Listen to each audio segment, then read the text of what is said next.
all of these come from a little template.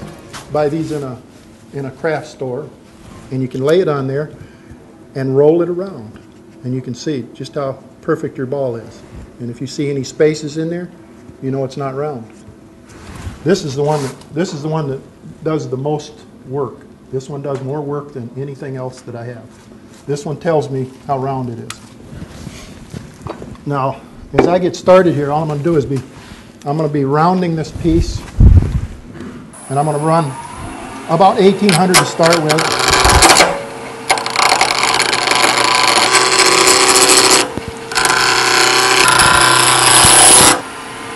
The more pressure I put on this, the deeper that little dimple is going to go in there. And if I go too far, I'm going to end up with a dimple in my sphere.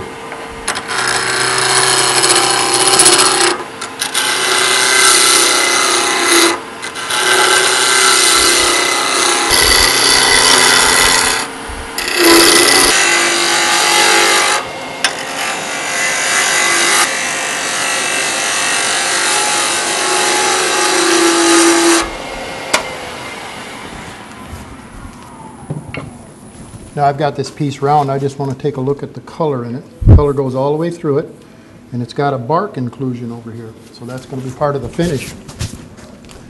Now the next thing that I do is I'm going to take my little jig that I cut out of a piece of press board, and I'm going to measure the length of this thing. And I'm going to give myself a little extra room here on this end, because this end isn't going to go in that far, but this end looks like it's poking in there like 1/8 of an inch.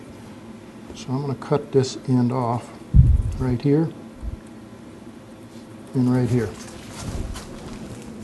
So you're pretty confident that your jig is exactly half a sphere so that you could make those marks? Absolutely. I cut this with a Forstner bit. Okay. And I cut it, if you notice, if you look at it, it's a little bit slightly bigger than this, just slightly. But when I make this thing, I cut curves in here so that this is bendable. So I can turn the sphere a little bit bigger or a little bit smaller. It's better if you turn it just slightly smaller, because that way, if you turn it a little bit bigger, you have to sand down the edges of the inside of your jig, because those sharp edges will put a mark in your sphere. So if you sand them down, and I put a little piece of tape in there, so that kind of cushions it a little bit. So if I make it a little smaller, it's okay. I have several pieces. This piece is for the end. When I'm going to check the roundness of the end, I put this on here. When I want to check the roundness of the sphere itself, I put this one on there. You see I'm very close now. I don't know if you can see that or not, but this piece is that you can see a little space underneath there. And I'm going to bring that down, but I'm not going to do it right now because I'm going to cut these ends. I've marked the ends now where I want to cut it, and I suppose I better just make that mark all the way around. I won't see it.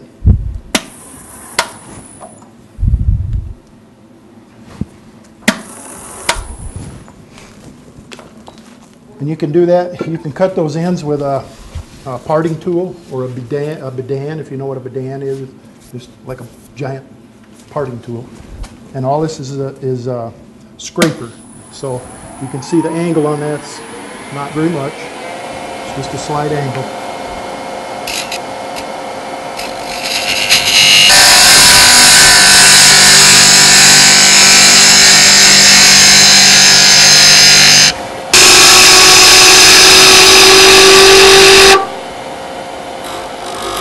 There, now I've got the length of my tool, and now I want to make the width or the length of my piece. And what happens when you use a bidan is when you start in, if you don't put pressure to the inside as you're cutting, it'll push you out a little bit. I just let it push me out, gives me a little extra room out there, because I want to go back and shave that off in case I've gotten a tear out. So now I'm just going to finish cutting this piece down until I get it to the right size.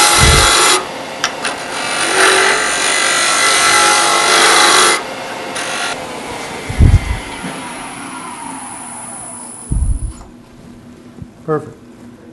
And after you do this a while, you get that way. You just kind of know when to quit. won't work that way for me. Right. Oh, Yeah, right. how many of you turn spheres? Anybody here turn spheres? How many are new turners? Okay. Turning an egg and a sphere are very difficult for new turners. But if you learn how to use the technique of the tools, it makes it much easier. I'll show you one of the techniques I'm going to show you right now. One of the techniques is to roll your tool and allow the tool to do the cutting. You never want to shove the tool into the piece. What happens with a lot of new turners is they put the tool down and they shove it into the piece. Really, if you saw what that bidan was doing, you saw the little shavings that were coming off there, that's the way it should be. Because this is very dry wood, this is very soft wood. Box elder is very soft wood. So if you put any pressure on this wood, you're going to have tear-outs. Little pieces are going to pull out if you push hard. But if you just barely touch this piece and let your tool do the cutting, you'll do very good. Now, what I'm going to do now is I'm going to cut the corners off, these edges, and I'm just going to cut it straight across. And I'm using the very tip of the tool. Once I get started, I'm going to let this edge rest against the piece of wood. If you can see here, like that. Okay, if I wanted to cut, I tip it a little. You see that? It's called riding the bevel. Riding the bevel. I'm going to cut the other end off now.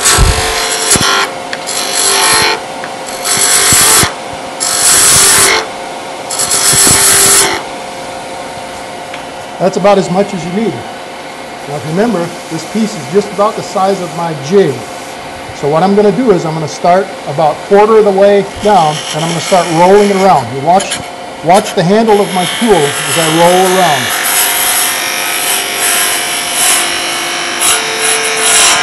And if you notice, the tip of the jig was shooting the shavings straight up because it was hitting the very tip. It was pushing the shavings up. Now I'm going to move back toward the center just a little bit more. I was about a quarter. I'm going to go just a little bit closer and then start rounding again. If you notice, I'm cutting about the same amount off each time I go around. And you don't have to cut a perfect circle as you go around because you can clean it up afterwards. When I'm cutting around, I want to make sure that I'm all the way down to my tenon here. So I'm not quite there yet, so I need to cut one more time. So I'm going to go back just a little bit farther. I'm going to roll it in until I get some wood. Then I'm going to start around again. And I'm just going to roll around.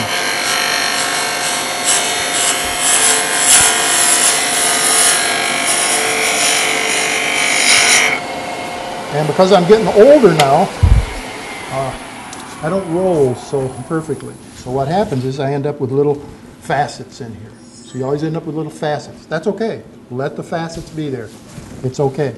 You can take them out later. We're going to take them out after we finish. I'm going to do the same thing on the other side. I'm going to come up here. I'm going to get the bevel. I'm going to start about quarter away, and I'm going to start rolling around. Now I'm going to use my whole body on this side. And if you notice, it's just the tip that's doing the cutting. The side isn't doing any cutting now.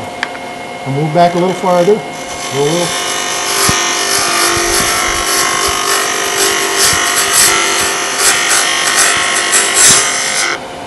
And you're beginning to see what looks kind of like a ball.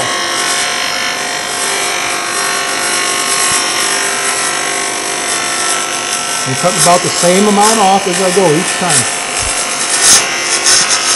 When you see shavings coming off, that means it's cutting and it's not scraping. That's what you want to see. You want to see shavings, not... But on dry wood, it's very difficult to get just shavings.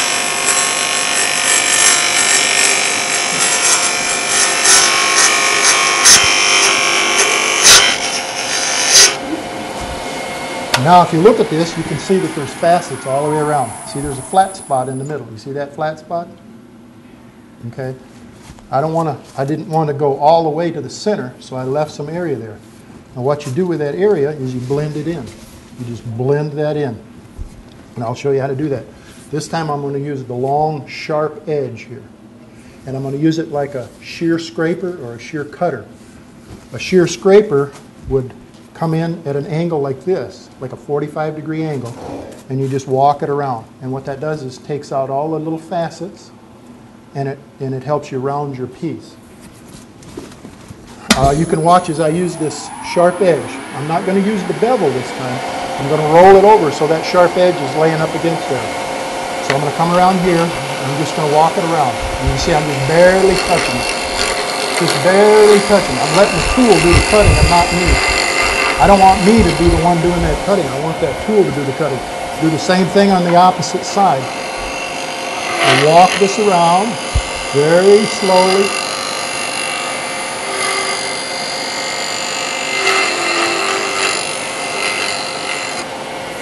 And as I do that, I'm beginning to round this piece. I can look at it and I can see where there'd be a high spot. So I'm just going to remove those high spots that I can see. You can see them with your eye. If you can't see them with your eye, here's what you do. You take your piece that you cut out of a real thin piece of wood or plastic or anything. You can use anything as a jig. You need something that's kind of stiff.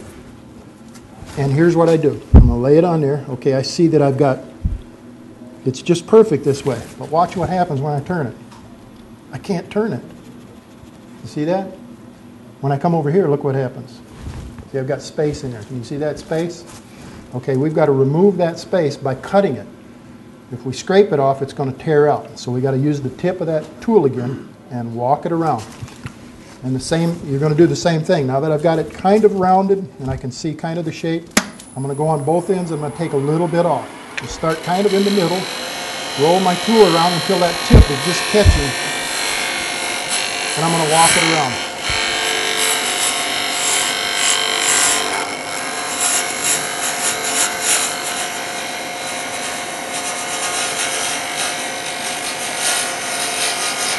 You can see the shavings. It's cutting it. It's not scraping. I'm going to do the same thing on the other side. This time I'm walking around on the bevel. I'm letting the bevel ride on the wood. So I get a nice smooth cut.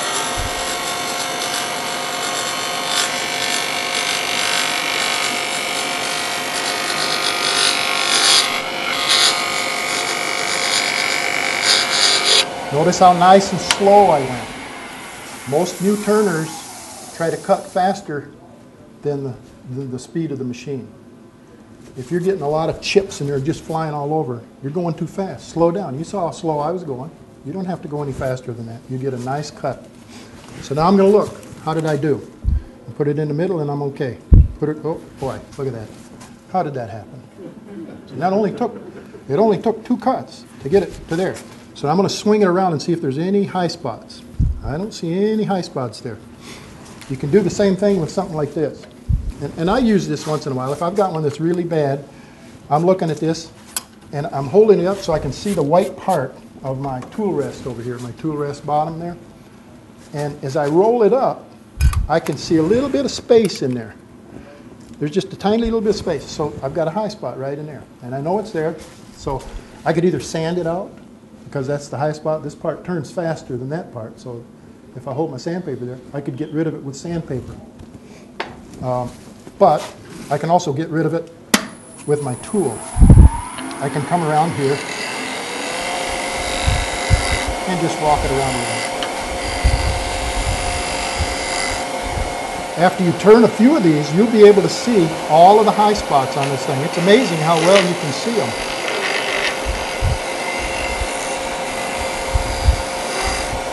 And I'm going slow, and I'm explaining things to you so that you can see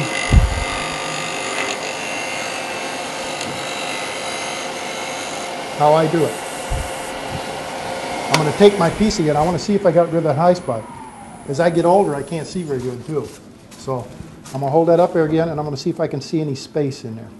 If I can see any space at all, I've got this rigid, so I can't bend it. Because if you had a flimsy piece of plastic, you could lay it on there and it looks perfect every time. This isn't going to do that. So I'm going to lay it on, I'm going to look for space. I don't see any space in there. Yep, I still got a high spot. Now I can see it. There's a tiny bit of space in there. I've still got a high spot. So I'm going to come back and I'm going to work on that high spot where I could see it.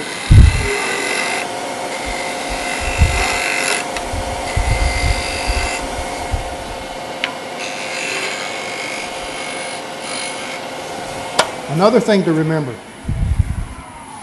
as a beginner, you don't want to use soft wood to try and turn a sphere.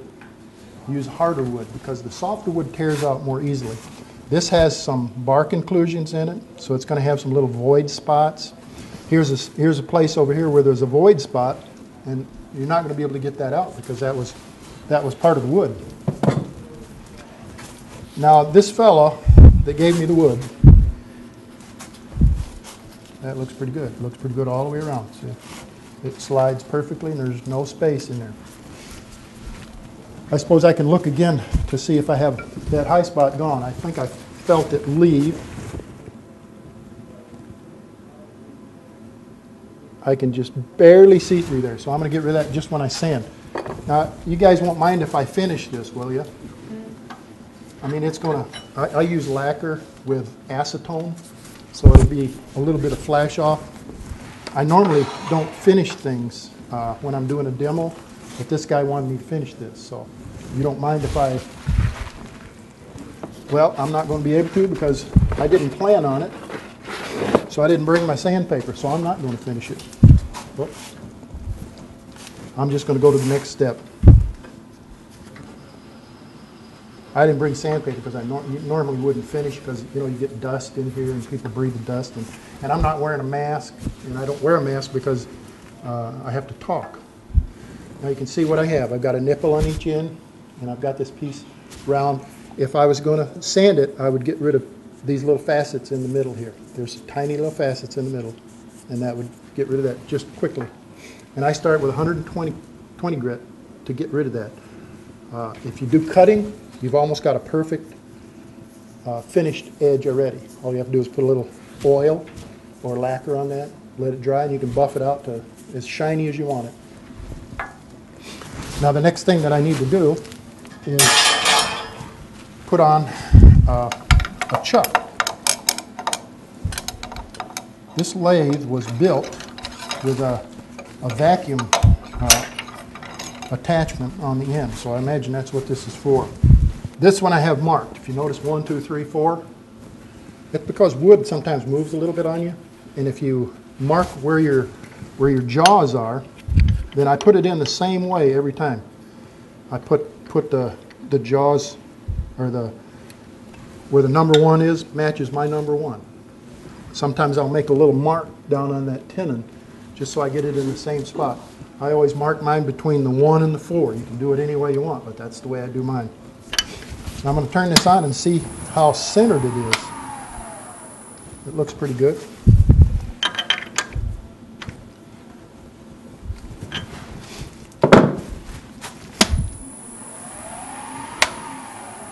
That's fine. Notice on here, on this thing, I have two of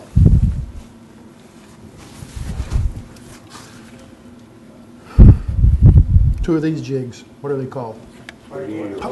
Hose clamps. Yeah, I can't remember all that. And on this hose clamp, doesn't have to be that tight. I thought I brought a screwdriver. I guess I didn't. But this hose clamp doesn't have to be that tight, because all you're doing is a little bit of turning on the very end.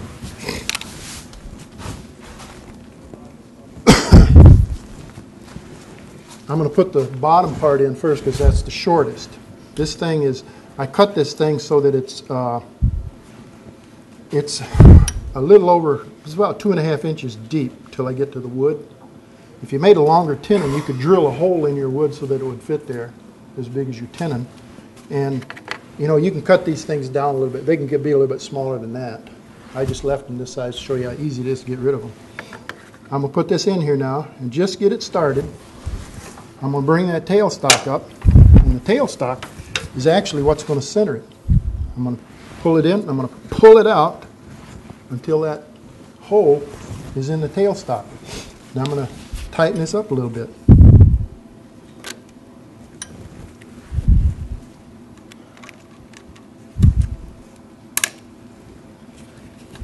guess I'm going to need a screwdriver. What have I got here? I don't have anything here.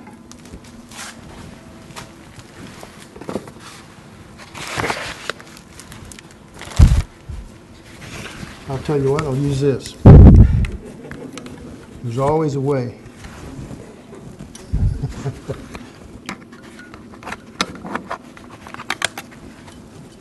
I did a demo about a week or two ago, and I used a little bit different things. But there's always a way to improvise. Now I'm going to take that tailstock and I'm just going to push that in there just a little bit. So now I got it in there. It's fairly tight. I'll give it one more tightening. A little bit.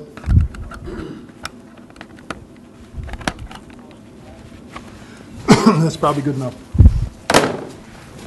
Now for this one, I use a smaller bowl gouge. This is pretty old bowl gouge. As you can see, it's been sharpened down pretty far. I've been doing this for a little over 25 years, and I've worn out a few of these going down. And they came out with these new jigs now. If you've ever seen these sharpening jigs, there's about 4 or 5 of them on the market now. And what you do is you set the angle of your bevel by inserting this jig on here. It holds it, and then you put it up against the grinder, and you sharpen it. You get that same angle every time. And that's very, very valuable, especially for a new turner, because getting that angle is saving you a lot of money on tools, because tools are expensive. And when I'm cutting this off, I put my tool rest a little bit below center, so I'm coming up at it, so I can use that bevel a little bit to write on. Because here again, I want to cut this. You can see that thing is pretty well centered. I'm going to start at the end and I'm going to cut it. I'm just going to cut that back.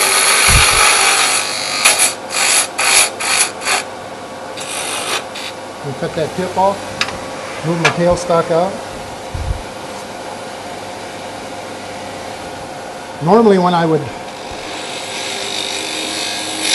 turn a piece like this, you can see I'm using that edge and I'm coming in from the bottom. And I'm just letting that edge do the cutting. I'm not pushing on that very hard at all. I want to see shavings coming off there. You see those shavings? That's shaving it off. So you're using a scraper really, or no? Not exactly. A scraper would be straight in like this. Yeah. I'm kind of up at an angle, so I'm shearing. I'm shear cutting. So you see my angle? I'm kind of at a 45-degree angle, and I'm shearing it.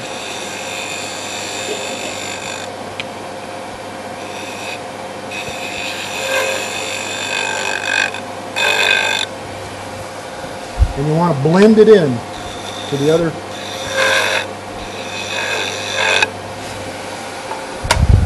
Now, once I go through this, you look at the end of this, and you can't see any circles. You might feel a little tiny little dimple sticking out there. But when you sand that, it's going to come right off. Here again, I'm going to take the shorter of these two. See, the reason why I make one shorter than the other one. Here, I'll hold it up to this. Where am I? There. Okay, now one of these is shorter than the other. And the reason why I do that is because this one hits my jig. So I cut it off, make it a little shorter. So I want to see, how am I doing here? And I'm seeing, if I see a lot of space out at the end here, out at these edges, then I know that this end is too long. So I need to shear that down some more. So I'm not going to go too far, because I know that it's very close. So I'm going to go below center with my tail, or my and I'm going to shear that down a little bit more.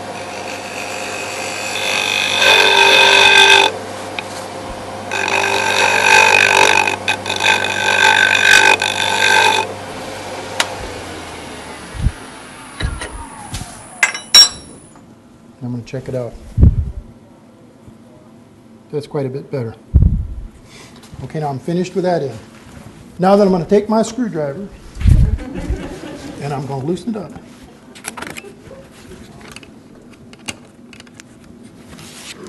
And you can see I don't have a lot of pressure on there. It'd bend this thing all up if I put a lot of pressure on it. You don't need a lot of pressure on because normally I finish everything on the lathe. I would finish this on the lathe if I'm at home. I've got a vacuum system that sits over here that sucks all the fumes away. I wear a mask for dust, and I've sanded. And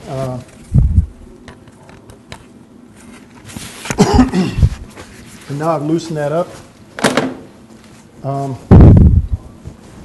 I use a bar like this that's nice and polished on the edge because when I push out this end, I don't want to leave a mark on there. I've got it all finished. So this bar does that. So I just use it for both of them. And these holes are in here so that I can go in here and I can push that piece out.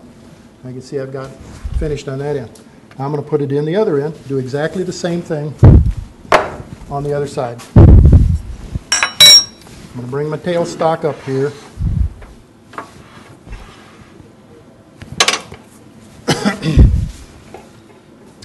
I'm going to pull this out so that the hole that's in the center of this, that shows me where the center is in the center of my tailstock. And there it is. Now I'm going to take and tighten that up again.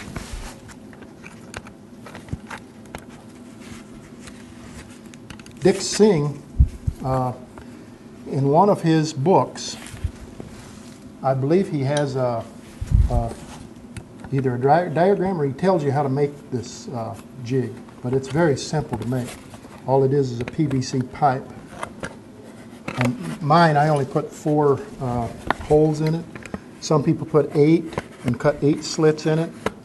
But what I do is I cut the slits back in here to the hole, from the end of the jig to the hole on my bandsaw. And I'll make 2 passes.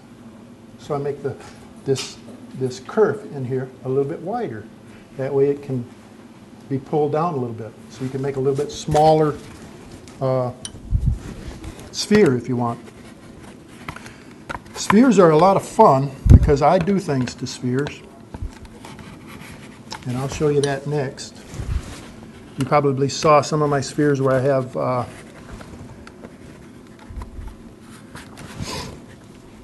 have Celtic ribbons on the spheres. I have decorations on the spheres, and all of that's done with wood burning. And it's really simple to do. I teach people how to do that. Here again now, I'm just going to push that up a little bit. Tighten it just one more little half a turn or quarter of a turn or eighth of a turn, and that'll be good enough.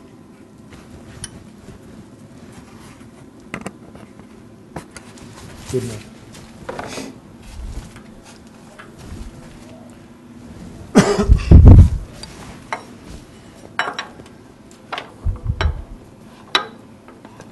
Box elder is a really good wood to work with. If you ever get a box elder tree, it's very forgiving.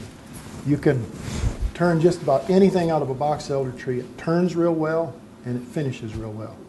And it's very forgiving. If you're having a hard time with it, you can mistreat it and it'll forgive you. I mean, it's really good wood. I love it.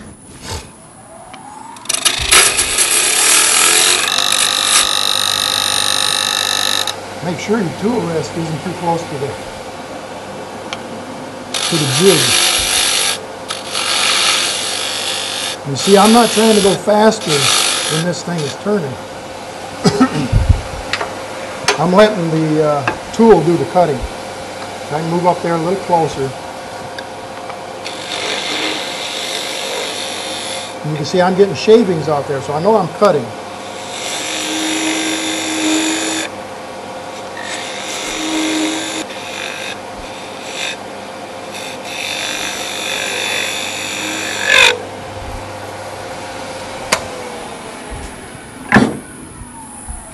Okay, I just want to look at that end, make sure it's close. It's very close. If you really want to check it, you take this piece in here and you roll it up to that edge. And if you can see any space in there, which I can see just a tiny little bit, it's very close.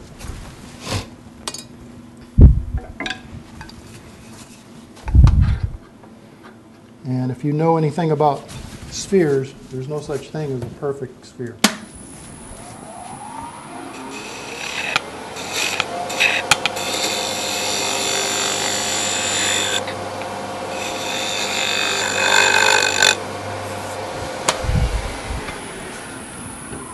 As I went up, I made some slight little ring marks on this thing.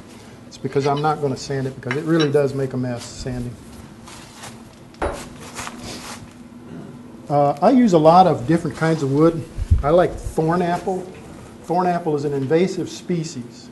This is a piece of thorn apple, or buckthorn, I'm sorry, I keep calling it thorn apple. But thorn apple, by the way, is there's probably 50 different species of thorn apple. And it goes all the way from crab apple to all of these cross-pollinated things that we have all over the United States. And thorn apple has these beautiful little brown streaks in it. I like to cut the last. In fact, the last ones that I cut were I cut pin blanks out of them.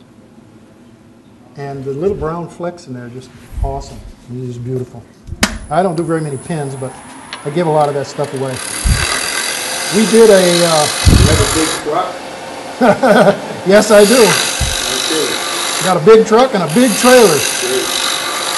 I hauled a redbud tree all the way back from Texas. And I'll tell you, that's an awesome wood, that redbud. I did went down to Aramont School of Art. How many know about Aramont School of Art? Anybody? Okay. Aramont School of Art is a great place to learn any kind of art.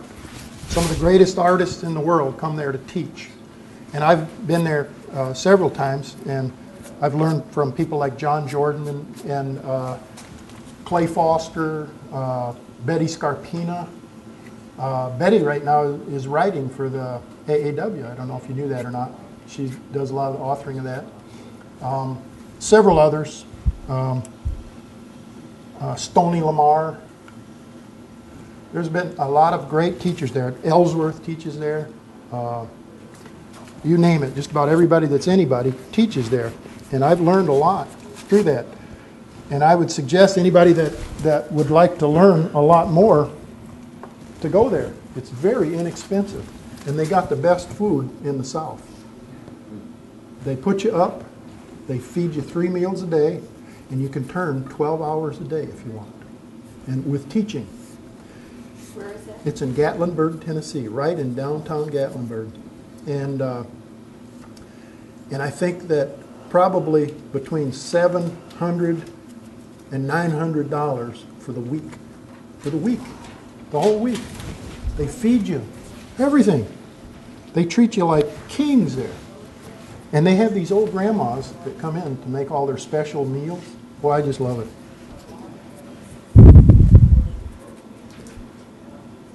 Now this piece is buckthorn, and you can see how much longer it is. Now because my jig isn't that long, I can't get that in there. So what I'm going to do is I'm going to make this end short, and I'm going to cut that end off first. That way it'll all fit in. You understand what I'm saying? No. Okay. I need one end that's short, one tenon that's short, because I'm going to put that tenon in first and cut off the long tenon that won't fit in there. Follow that? I'll cut it and show you. But here, I like this buckthorn because it's a hardwood. It's a nice hardwood. It's probably in the same range as, not quite as hard as lilac or, let's say,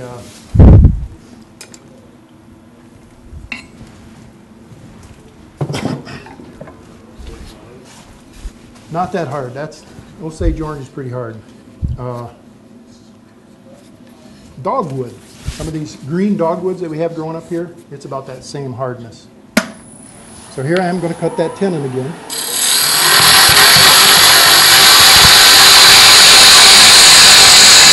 You can tell by this kind of chips that I get off here, this is very dry wood.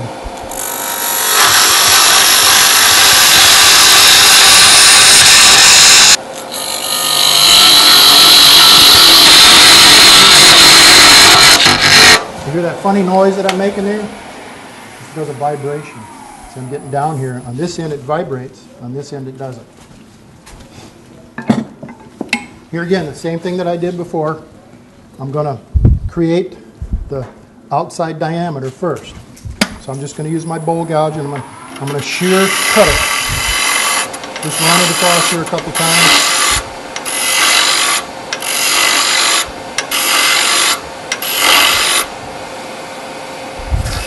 Perfect. How do I do that? Now I'm just going to cut this corner off. And box it over.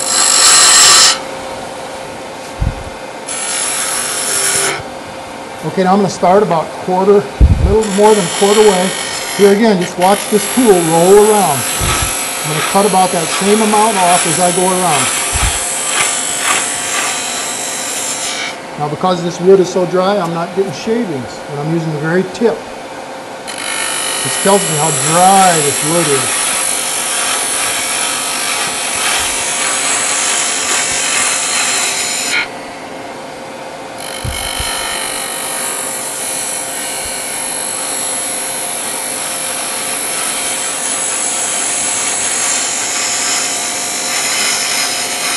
Same way on the other side. Roll it around with my whole body now.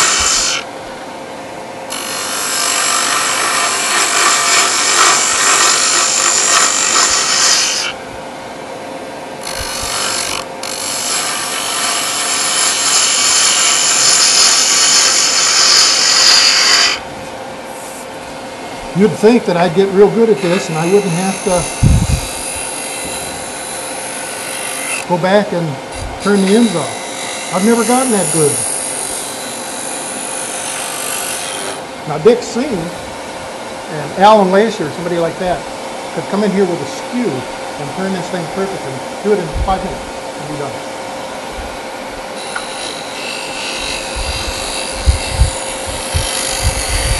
But I teach this to people that are scared to death of a skew.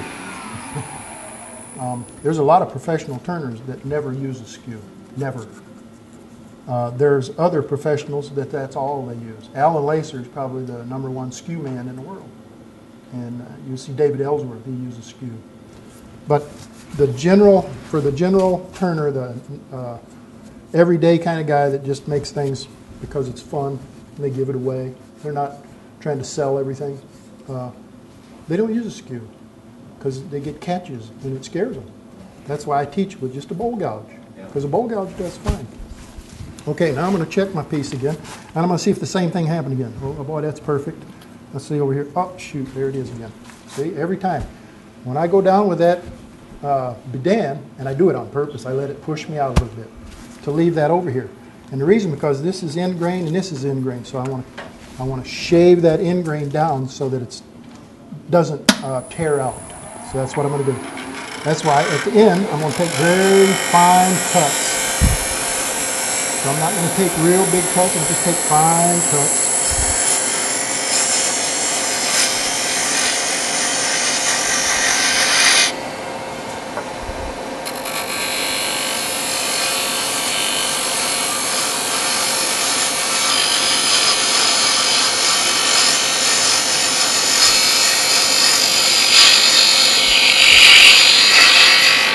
And if you notice that, I was probably taking off like less than a 32nd inch, maybe a 64.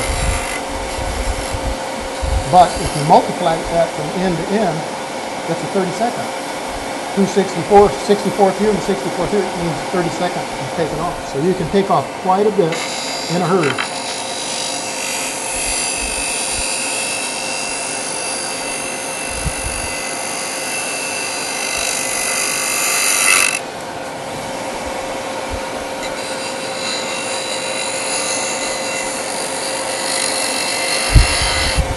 Another thing, if you will sharpen your tools like this and you use this long sharp edge, what that does for you is that saves you a lot of money on sandpaper. Because when you shear cut like this and you're walking it around and you're shear cutting, you can start with a higher grit sandpaper. than if you just went straight in and cut like this, because that's going to give you more tear out. If you look on these ends, you'll see that I don't have much tear out on this stuff. Let me check it again and see how close I came. I don't know. Oh, geez. How did that happen? How did that happen? Well, and there's the basic ball. You can see that tenon. Remember the tenon I told you was going to be longer? I'm going to take that off first. If I tried to put that in there, it would hit that piece of wood, and this would stick out too far and I wouldn't be able to grab it.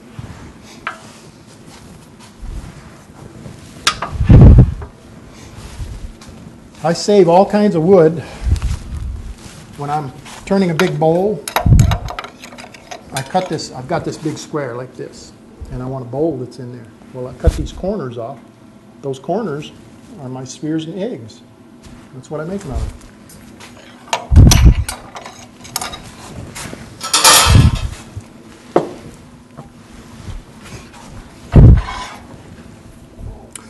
I was going to show you how to do that. I forgot to show you that. Let's go back. I want to show you that, how to make the decorations in these things, how easy it is. A lot of people look at my stuff and they say, oh gosh, how do you get that in there? Well, I just do it. All right, I want to show you how to make these little lines in here. I don't know if you can see the end of this well enough or not. I don't believe so. I don't believe well, there, can you see that? This is a bowl gouge. This is an old bowl gouge. And see that where the flute is in here?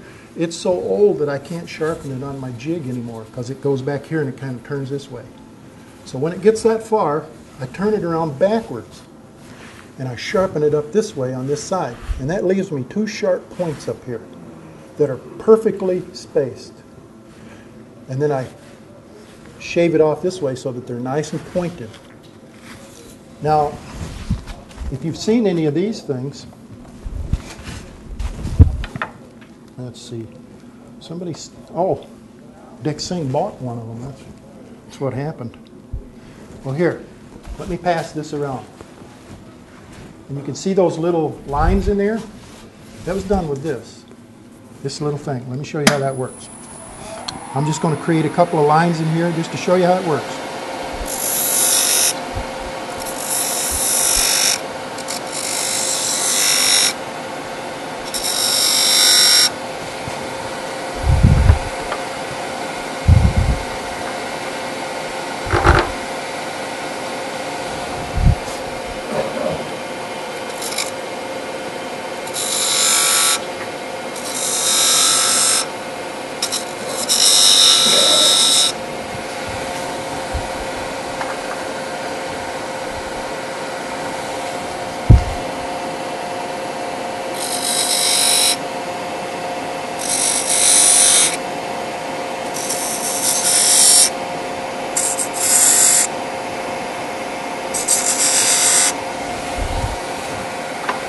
That's it. Those are the circumference lines running around this part of the piece. I burn those then. I take a real fine little tip and then I burn each line around. You can do it on the lathe or you can do it by hand. I sit in front of the TV and just burn it in. Watch TV. You don't even have to look because the thing fits right in the slot. You don't even have to see what you're doing. You just put it in the slot and you watch TV and you go on. Well, anyway, the other one is an indexing. This particular model, I don't believe, has an indexing. Well, it does too. Yes, there's holes here. This particular one has an indexing gadget. I believe this is it, I think. I'm not sure. Let's just try it out once. Most lathes, most modern lathes, have an indexing. There. Yeah, that's the indexer. You screw this out and then roll it to the next hole, screw it in, and draw your line. What I did was I built a wooden jig. And there's a straight piece of wood here and a straight piece of wood here at a 90-degree angle. I drilled a hole in it exactly in the center of this. I'll put a pencil in it. That's my drawing jig. Now all I do is I set this up here and I draw a line from here to here. Move it to the next spot, draw a line from here to here, all the way around this piece. Now I've got squares in there. So does that lock it or something? Yes, this locks. There's little holes inside here, and this fits in those holes. Yes. Mine's a little bit different. I built a plastic circle, and I cut notches in it all the way around it. Then I've got a little piece that just falls into the notch as I turn it. I lift it up, turn it into the notch. This is a little bit more cumbersome because you got to screw it in and screw it out. I like mine a little better because it just falls into the slot and holds it. And there's a little bit of play in it, but you get it really close. Then after that, I take my same wood burner and I burn those lines in this way. Burn it all in, and that's how I make those little squares. If you want to look at something really, really unusual, go out to my booth out there, and I've got a little box. And that little box has got 1,440 of these little squares in it. And then I burned in some designs into that. Well, if you take the lid of the box and you turn it, if you turn it to the next little square, it changes the design. Every time you turn it, it changes the design. It's kind of cool. Very good. Very good.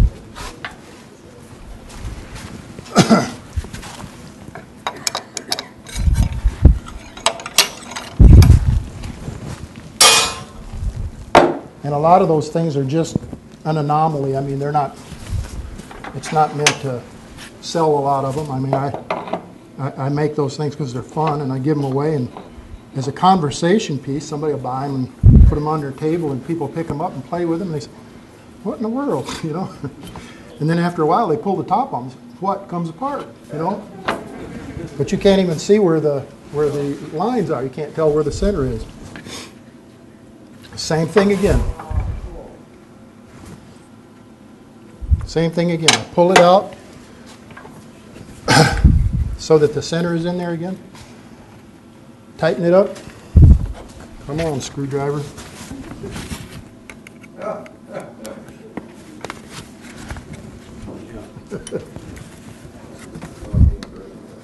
You've got to do that for both ends. Yes. Yeah, both ends. Will this But help? Swiss Army knife, there you go. Well, sure. That'll work. I had one, but boy, I lost it. Sure, that'll work. Yeah, and I went all over looking for them and finally found them at Fleet Farm. Yeah. Now I'm just going to take this and push it in a little bit. That's far enough. Give it a couple more turns. Quarter turn, eighth of a turn.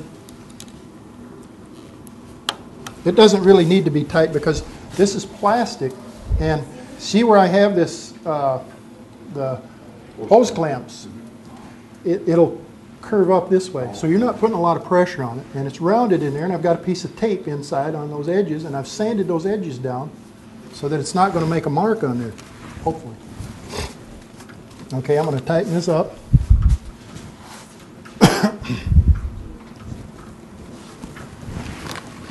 And here again, for the finish work, I use this small bowl gouge. The small bowl gouge does the same cut. The tip on this thing is exactly the same tip as the larger one. The only difference is, with this tip, because it's smaller, I can get in closer and do some shear cutting.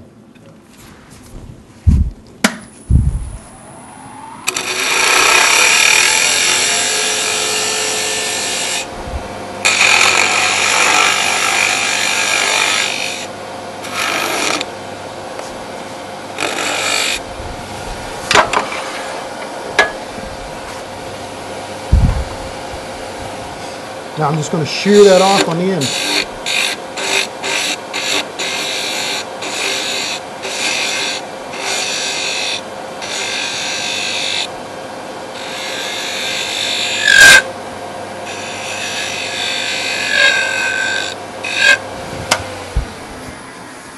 I don't want to go so far that I cut my lines out that I drew in there. Okay, so you got lines in there so you don't dare sand, Oh yeah, you can still sand. even with a That doesn't take your line out? No, No? no. Well, if you start with 80 grit, I'm sure it would. But I start with 120 grit, and I just, you know, just touch it up.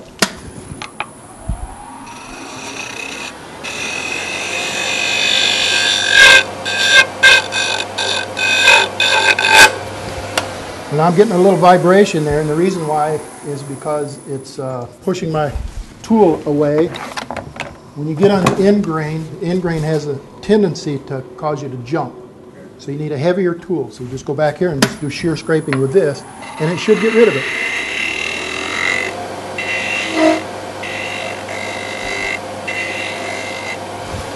Or take a lighter cut. Just take a lighter cut. Okay, now we've finished with that end. We've got a couple of little vibration marks in here, but I'm not going to sand them out. We just loosen this up now.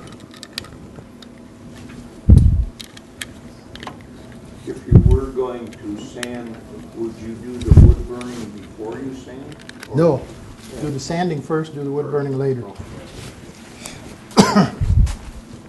But normally you sand at this point then? I would have had this all sanded now, and I'm going to sand just that end and kind of blend it in. Okay. Yep. And then do the wood burning afterwards. Yep, gotcha. Now you can see the reason why I got lines on the end of that is because the heart is right in the middle of this thing. That happened by accident. I don't do that on purpose. But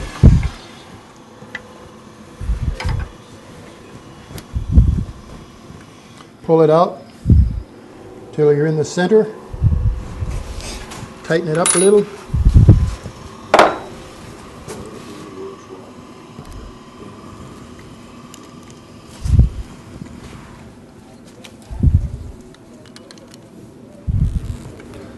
A lot of the information that I got from years ago, even years ago, I got off the internet. Somebody read Dick Singh's book. His book, I think his book is called Ornaments and Eggs. I believe that's the name of the book. And I think that's the one that has this jig in it. I'm not for sure about that, but I think that's it. Let me just push it in just a little more. Come up here again. Got about the same angle and about the same height. Now see, that's off a little bit. You see that wiggle a little bit? Let's look at that again. See it wiggling? So it's off a little bit. That can be caused just by tightening up too much on one side. And it pushes in here. And if you look at these spaces, see how wide the space is there? And it's kind of narrow here. And it's kind of narrow here. It's a little wider here. So that's what happened. But don't worry about that. That's not, you won't be able to tell that because you're going to cut this piece off. You're only working that much on the end. So nobody's going to know but you. So don't tell anybody.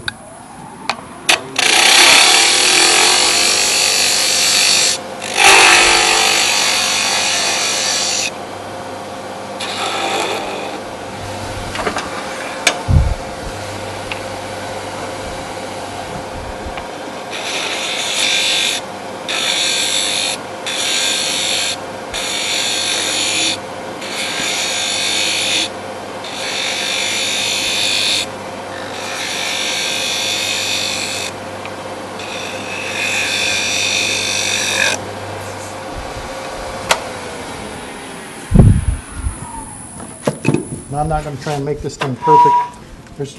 Could be a little longer out here. But just for a demo, that's doing great. And again, I'm not going to sand these things out because it really, I don't want to breathe that stuff. I'm 67 years old and I've been breathing this for 25 years and wearing a mask, and it doesn't help. You still breathe it. You got to take the mask off somewhere. So you end up breathing some of this anyway. I even have a vacuum system on my bandsaw, which I use a lot, and you still get a little out of that. And there's the ball with the lines in it. Now for an egg, what about an egg?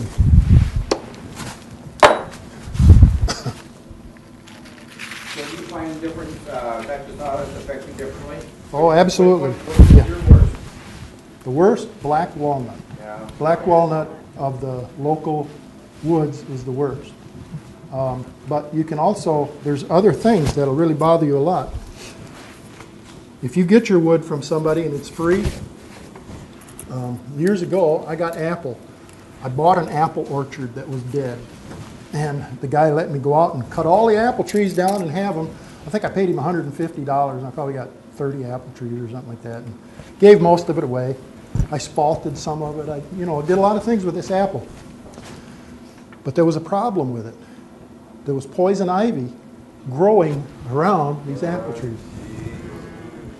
I waded through that stuff. It was this high. I've never seen it. It was in Wapaka, Wisconsin.